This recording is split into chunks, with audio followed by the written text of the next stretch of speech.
Sorry, I had to stop the video. I don't know what happened there. It just stopped on me. I just pulled back up because there was somebody in the street. So we're back up the driveway. And that was difficult to go into first, second, third, went fine. Fourth was difficult. Fifth, fine. And reverse is, again, we're at a standstill. Reverse should be something that's normal to put in. I lifted up the clutch, let the car roll a little bit, went into reverse that time. Let's see if that makes a difference here. Clutch in, we're not, now it went into reverse. Now it's locked out of reverse, so I'm going to lift the brake and not the clutch.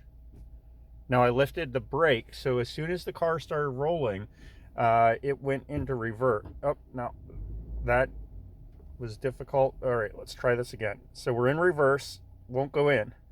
Lift up the brake. Car starts moving, car goes into reverse. Hopefully that information is useful to you all. Thank you. Bye.